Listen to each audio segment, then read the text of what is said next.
to the webinar towards a national coordination of spiritual care in the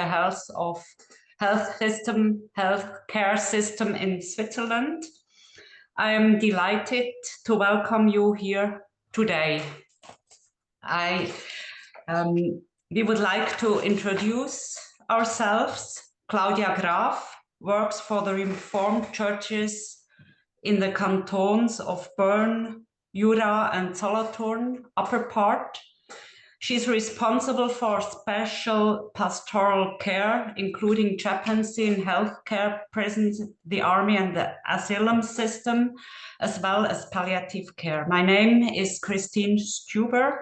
I work for the Reformed Church of Switzerland, commissioned for relations between the member churches. There are 25 member churches, Kantonalkirchen, churches of the different cantons of Switzerland. Claudia Graf and I are both ordained ministers and have doctorates in theology. Today's webinar is divided into 3 parts. First, introduction and presentation, approximately 20 minutes. We will begin by addressing the announced topic. This will be done using a PowerPoint presentation. Second, questions. In the second part, you will have the opportunity to provide feedback and ask questions. Third, discussion on the role of the coordination office in palliative care. The aim of this part is to jointly develop approaches for a national strategy. The focus will be on the question, what is the mission of the church in palliative care? We will first discuss this in breakout rooms and then in a plenary session. And so we'll basically focus on the whole of the healthcare system, which of course palliative care is just a part of it. But our coordination office is not only aimed at palliative care, so we'll start with a broader view into the whole of the healthcare system. And as basically everything in Switzerland, we have a very big diversity of structures in terms of churches and healthcare system. We have, as Christina has just said, the Swiss Reformed Church, consisting of 26 member churches. So I only put a few of them on here just to give you an impression, and they're all independent members. So up to a few years ago, the Swiss Reformed Church was only a big roof, and all the churches were all separate, and they're still very separate. So it's an association actually. And Diakonie Schweiz is part of, or is a partner of of the Swiss Reformed Church. Then of course we work very much with our Catholic brothers and sisters. They have a double structure with the pastoral domain and we call it Landeskirchliche domain, which is part of official recognition. Then we have on the political level the Federal Office of Public Health, which is very much engaged in palliative care. There was a big national initiative on palliative care. And we have, of course, 26 cantons. They do their own healthcare systems and politics. They have a coordination of the cantonal executives, Konferenz der kantonalen Gesundheitsdirektorinnen und Direktoren, which is a sort of a coordination office in terms of politics. Then we have a professional association for palliative care with a professional group of chaplains and a working group of spiritual care. And we have rather new, a professional association of chaplains in healthcare, which exists, it's about 3 years ago. Beforehand, there were 2 separate confederations actually for Reformed chaplains and for Catholic chaplains. So these are just the absolute major stakeholders, showing you just a bit of this diversity of different structures where they all do palliative care, more or less, in this healthcare system, of course, always in hospitals, in homes of elderly people, and on different settings. And within this diversity of structures, we have, of course, several major challenges. We don't have an exact definition. We don't, some of them, we call it pastoral care. Some of them call it healthcare chaplaincy. Some of them call it spiritual care. So there's a big, actually, diversity of understandings what churches do in terms of chaplaincy. Different definitions, concepts of chaplaincy in the churches, between the various religions, between parishes and institutions, between prisons, army, and healthcare system. Then we have 26 different health policies, as I already said, in the different cantons, and different control mechanisms. They're connected to different legal basics. Of course, it's a question of freedom of religion, but it's also a question of a holistic view of health, and also questions like pastoral confidentiality, which is based in the criminal law in Switzerland. We have about 52 different financing models of how chaplains are employed. I will show a few examples in a few minutes, and most of them are commissioned by their church, but not all of them.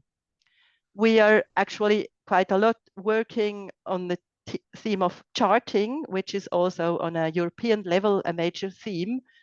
At the moment, we are working on integrated care between the different institutions and between people in institutions and still living at home, like outpatient care.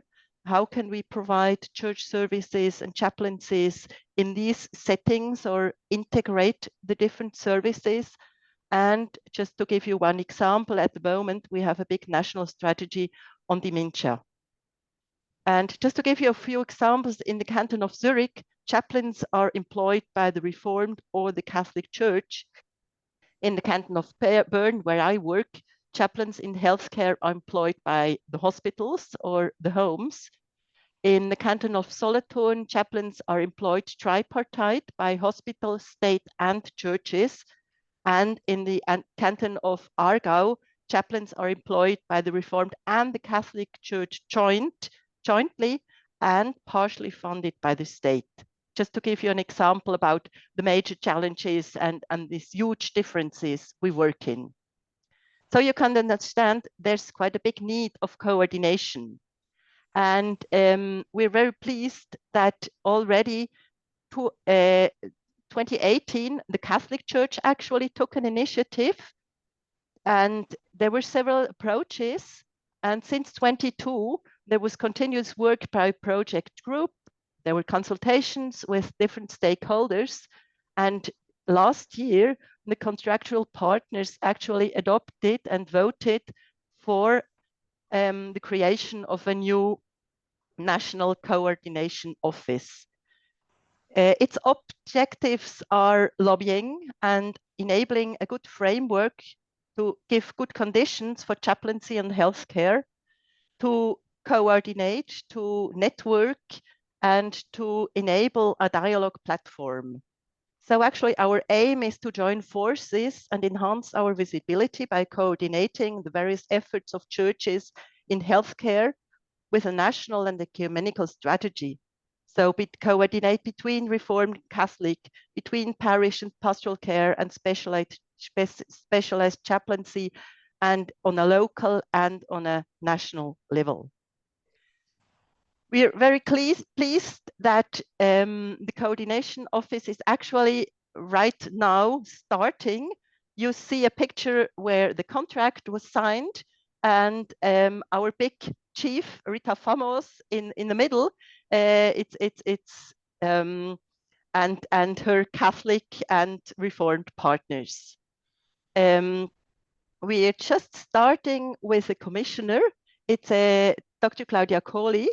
She has an academic record as well as vast experience in both in parish pastoral care and in institutionalized chaplaincy. She will start her mandate just in a few days. And unfortunately, she wasn't able to participate today, but she will partake in future sessions. We have a steering committee where I am a member of, and my colleague Annette Meyer-Gebhardt, who is participating today, she is part of the steering committee as well. We'll have an annual conference where the member churches will send a delegate and can send guests as well. So the contractual partners are actually the Reformed Church and the Roman Catholic Church, as I said, on both levels, on the pastoral and the national level.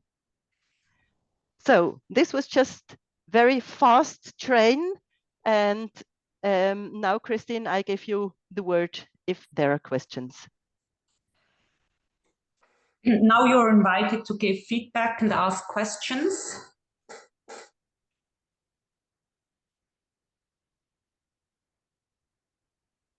No questions. Maybe it takes some time. Yeah. It was very fast track, I know.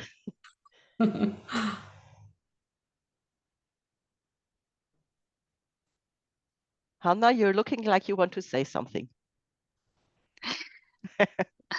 The thing is, I'm really not the expert in palliative care, but what question that came into my mind is among all these actors providing palliative care in Switzerland, are there also nurses providing palliative care? Of course. Yeah. We're just talking about the church mission within palliative care, yeah. i.e. on the level of chaplaincy. We'll come to your question as well. And in Switzerland, we have a very different system. We don't have hospitals or homes which are church run. So this is a huge difference, like Evangelische Heim, yes. Whatever you are, actually doesn't exist in Switzerland. It's all secular. Or there are very, very few. Maybe Miriam, you're better placed to answer this question. But basically, our institutions are not run by churches, and so the church doesn't have nurses, doesn't employ church and nurses and so on. Sure. But of course, on an interprofessional level, we work very closely together. Oh, sorry. Other questions? I think I have one. I think it's very interesting to see what the church is doing there by providing the chaplaincy. But my question has to do with the financing of it. Like, it's only one region from the 3 regions that you showed. It's only one region that maybe employs a chaplaincy, that the state finances it. So for the rest of the regions, who employs the chaplaincy in the hospitals? Yes, as I said, it's very diverse. There are these 3 models, like by the state, or by the institutions, and or by the churches. And in the canton of Bern, it's the hospitals paying, and they're not very pleased about it because they have some disadvantages. In the canton of Zurich, it's only the churches. So it's a huge, actually, financial load. So there are advantages and disadvantages on both sides. And the combined models, where especially where it's tripartite, I think it's actually the best thing, because all of them are financially involved. And so they can also give in their opinion of how to develop it.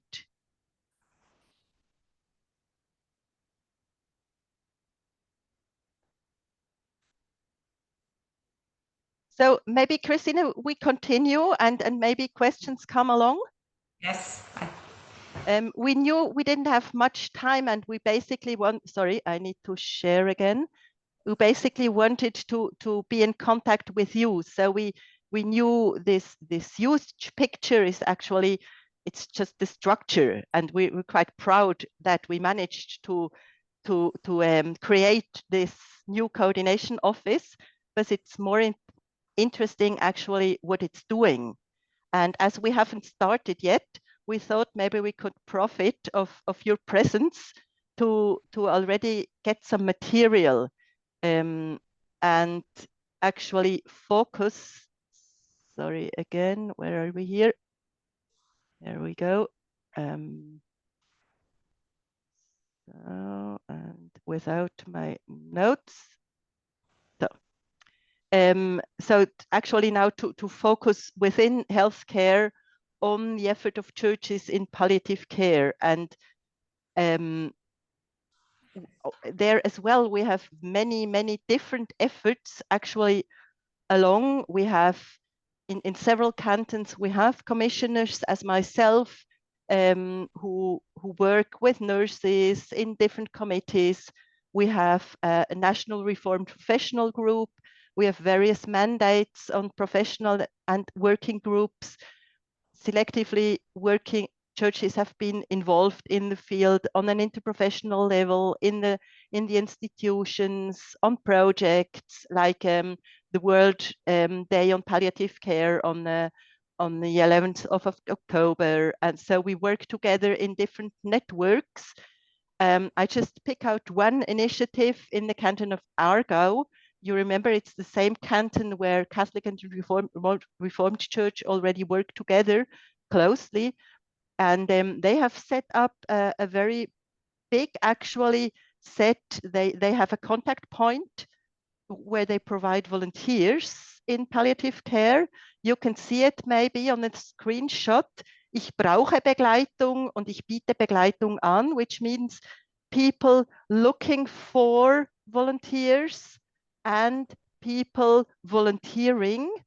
They can put a button here and they can contact people, and either they will be formed as a volunteer and taken in different settings, or they can be provided by a volunteer who is already formed. And it's a contact point providing volunteers, and they have a big system of a big formation program already for volunteers and for professionals. This is basically funded by both churches, the Reformed and the Catholic Church, and it's been implemented more than 10 years, for more than 10 years. So they have big know-how and a big network of basically here volunteers, in addition to the chaplains working in hospitals and homes and so on. Just to give you one little bit of an example, and the coordination office will have, of course, a specific role in palliative care, will have to establish an overview, not just have all these examples, but to learn what's going on. Will try that all these different efforts will sort of join forces to strengthen the visibility of the churches, enhance the visibility, and as Christina has said in the beginning, we'll have 3 years. It's a project in the coordination office. We'll try to develop a strategy. And as I said, we're just at the very beginning. Claudia Graf, our commissioner, will start her office on the 1st of September. And we'll have this key question, what's actually the church mission in palliative care? And we'd like to give you an opportunity to discuss this question with your own background in breakout rooms for 10 minutes, maybe like 3 people. Annika will make or establish the breakout rooms, and then we'll come back, and we're good in time. So we have enough time for feedbacks out of the breakout rooms. Annika, may I ask you to send Yes, us into I'm breakout setting rooms? them up. So would you rather have 4 or 5 breakout rooms? We're currently 13 participants, so I would say maybe 4. Mhm. That means Sounds 3 good. participants per Mhm. breakout room. And I will send you to the breakout rooms and we'll meet again in 10 minutes. Okay, have fun. Thank you.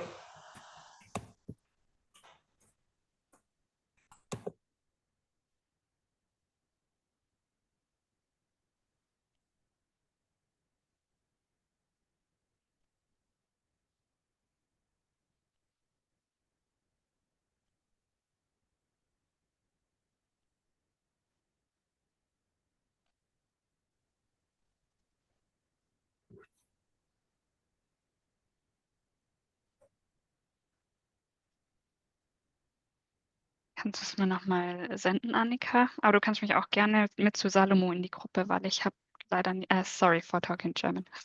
Alles gut. I Ja. cannot give so much input, I guess. Mit zu Salomo. Okay, das ist Gruppe 3. Thank you. Who else is still there? I think I have the same problem. I can not give a lot of inputs. Thank you a lot, Annika. I'll move you It's to okay. another room.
All right. It looks like we're all back.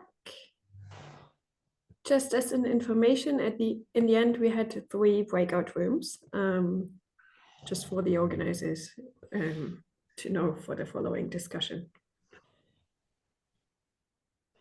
Thank you, Annika. So we had a very interesting meeting, Christina and me, with Hannah, and I learned about Salomon, that you're the theologian within this project. So I think it's very important to learn from each other about our structures and themes. So maybe we can give a short report out of the 3 breakout sessions. Hannah, Simone, would you maybe start with your project? We discussed in our breakout session a bit a kind of different question. I spoke about our project. We will beginning next year in 2026. We will start a project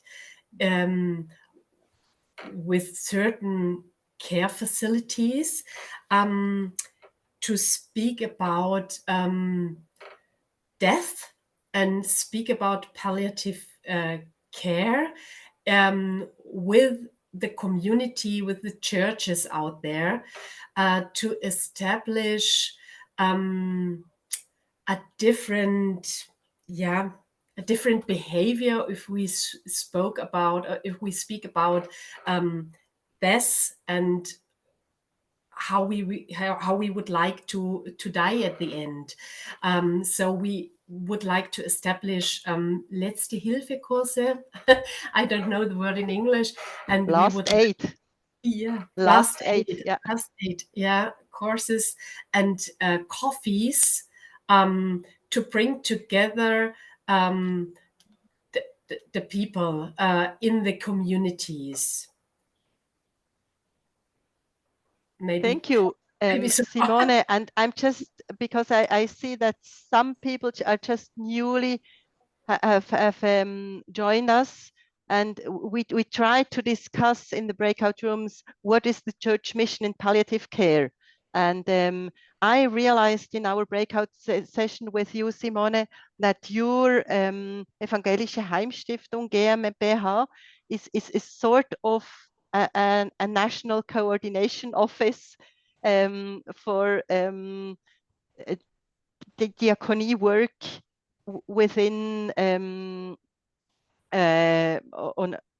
you're trying to coordinate different efforts in your institutions. You said like you participate on the Welt Alzheimer Woche in September, and you give a schedule in your institutions, and you have Simon, you're called Salomon, working as a pastor and theologian in your institution. So maybe, Salomon, you have some sort the function of Claudia Kohli within this nationwide structure, just to make some sort of a link.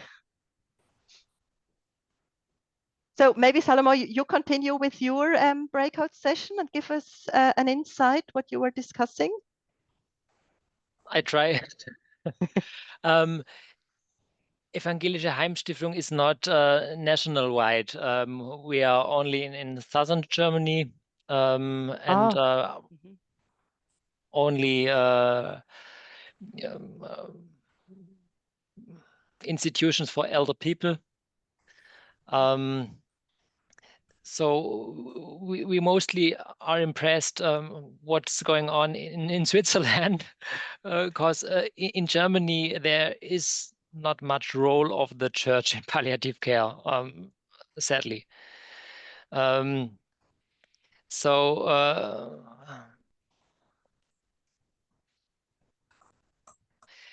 there are people professionals caring in our institutions, but from the part of diaconia and the part of care, and not from the church. And there are in the churches not enough pastors, and so the church is looking to concentrate the pastors in the congregations. And so there is not much view on palliative care. So we try to call the pastors locally if there are people dying or there is a need. So we thought more about what role could the church play, and strengthen the professionals, or be there for spiritual care, but it's hard work in Germany. Well, it was hard work in Switzerland as well, and still is. And as you say, sadly, and in my opinion, I mean, I'm a minister myself, and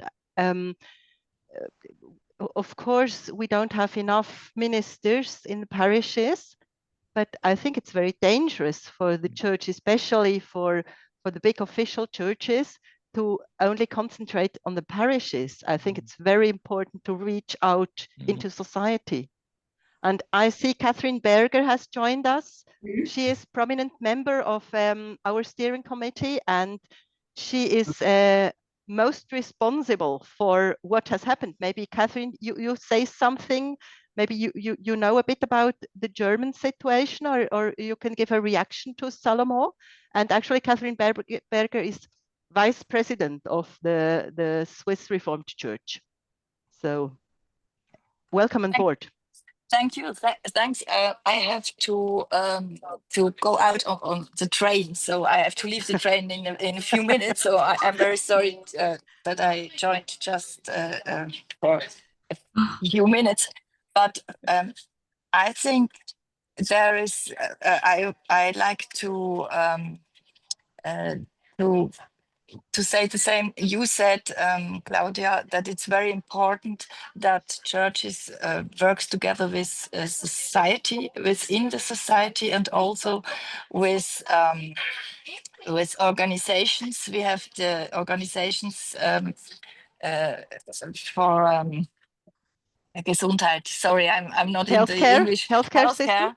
Yes, and our big problem in Switzerland is that we have too many cantons, and every canton, as every state, works for itself, and it's since a few years we are convinced that we have to work together, and when we work together with Catholic partners, and when we work together with the other states within the Switzerland, we are stronger, and we can make some very good I don't say deal, because the word deal, it's not a good but service, actually services with other organization in healthcare, because in all the health organizations, they have to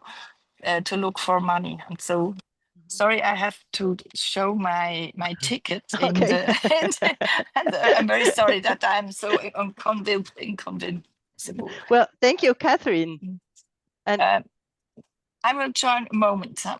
Okay, but maybe we can go on to the third breakout, and then take up whatever is important.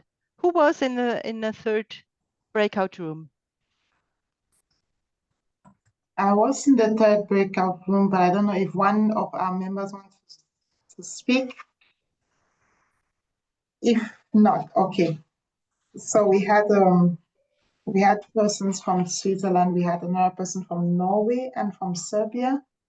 And I'll begin with Serbia because they do not really have the church involved in the palliative care, so in the day-to-day running of the organization. So it's not common for the church to be involved in palliative care.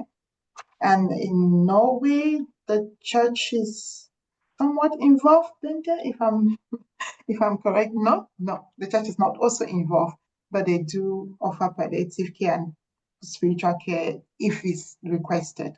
There are chaplains who can step in. Then in Switzerland, as you already know, they believe the church can be involved through training and partnership. So the partnership, like what you're already doing with the coordination, churches can produce concepts on spiritual care that chaplains and professionals can implement. So very briefly, that's what we discussed. If I miss anything, then one of the participants can chip in. Yeah. Well, thanks a lot for these reports out of the breaking room sessions. And I just share once again my screen, because when we were preparing our presentation, Christine and I, we, where can I go back here? We looked into the mission of Eurodiaconia, and Eurodiaconia says our mission is we want to provide social and healthcare services and advocating social justice and be in service for and with people in need. And so maybe this gives us a bit of discussion material now for a last part of our meeting. When I heard it's a very large range of big involvement of churches and several projects and no involvement at all. So what could it mean for Eurodiaconia to proceed? Maybe you say, Kieran, also something why you created this series of webinars? Just a little bit about Eurodiaconia. We at the Secretariat, we play a coordination role, which means that we do not provide the services. It's the members you represented that do provide the services. And if I remember correctly, the background of this webinar series was for peer learning, like for the members to learn what other organizations are doing on particular topics, and in this case, palliative care. In other settings, we have working groups. So we have a working group on long-term care services. We have a working group on homelessness. We have a working group on migration. We have a working group on Roma. So on the different topics that fall under the social and healthcare services, we have different working groups. And our main purpose is for, in this case, is for the peer group learning, so that persons from Serbia, for instance, can know what is happening in Norway, can know what is happening in Switzerland, in Germany, in the UK, from the different organizations that do actually provide the services.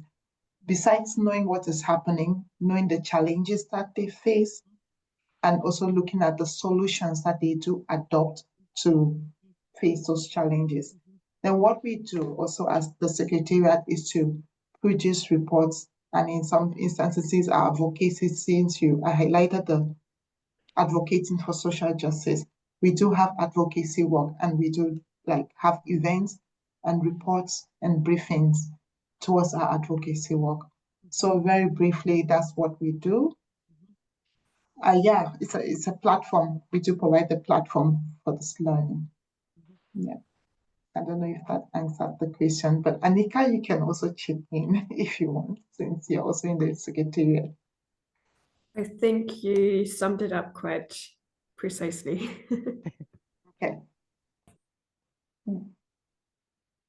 So now we're good in time. Is there anything anybody would like to mention or to discuss or to ask?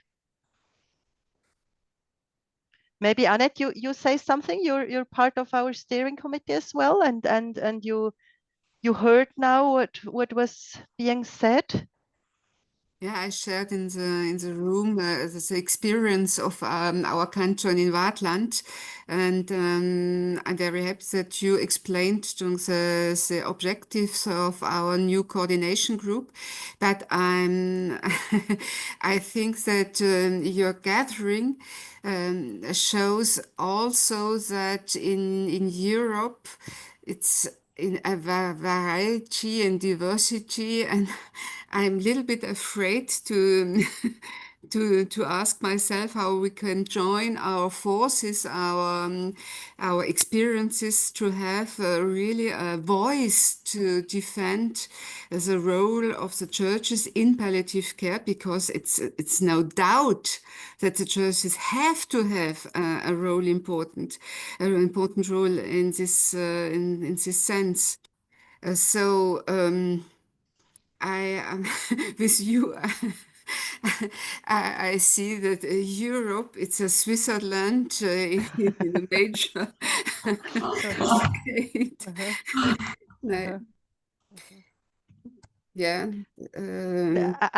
For me, it would be interesting what contacts you have. We talked about Caritas as well, to Catholic Church, but also to other religious communities. How do you participate and work together in your fields? Yeah. Maybe I can just add that with this webinar series, we have like the different titles. Like today was towards the national coordination of the spiritual care in the healthcare system. Next week, we are going to be looking at the case in Austria, and they are talking on integrating hospice and palliative care in Austrian nursing homes and mobile care.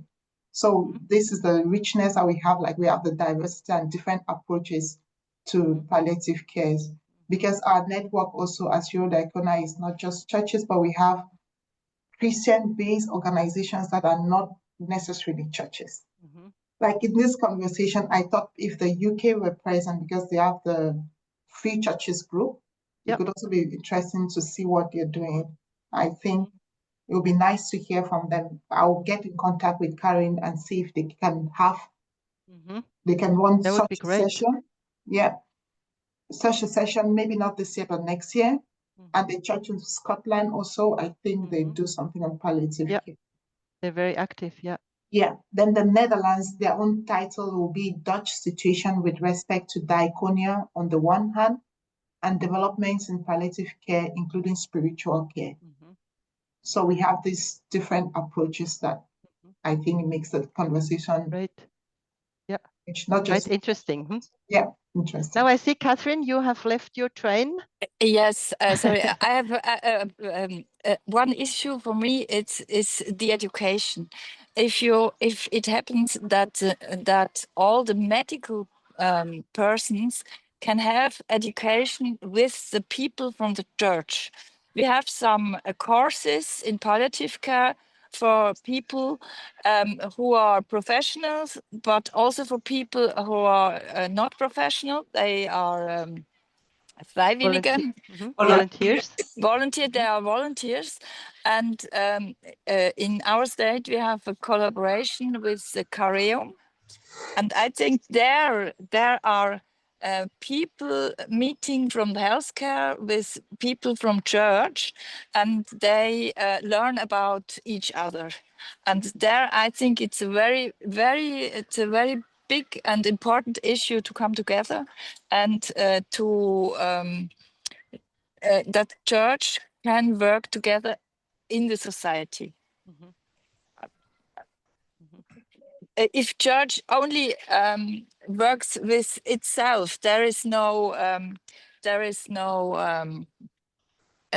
impact, or the impact is less than the cooperation with organization, education. Yes.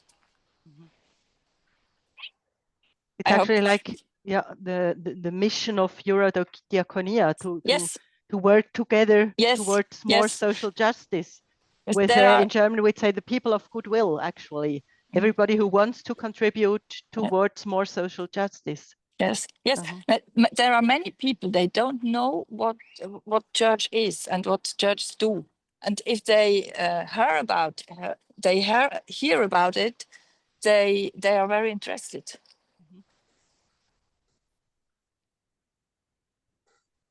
Well, thank you, everybody. And Kieran, I give back the role as a moderation to you. Thank you so much, Claudia. Thank you, Christine, and thank you, Catherine, and thank you, everyone, for participating. We do appreciate you. I think it was interesting. And we are looking forward to the next session. I invite you to the next session. That's next week on the 2nd of September, then the next one on the 9th and on the 18th. So we can see what is happening in other countries. And from all the sessions, we are going to build together what next we can do in the coming years and weeks. So with that, I just say thank you and have a good afternoon and see you soon. Thank you. Thank Bye. you all very much. Thank you. Goodbye. Bye. Bye.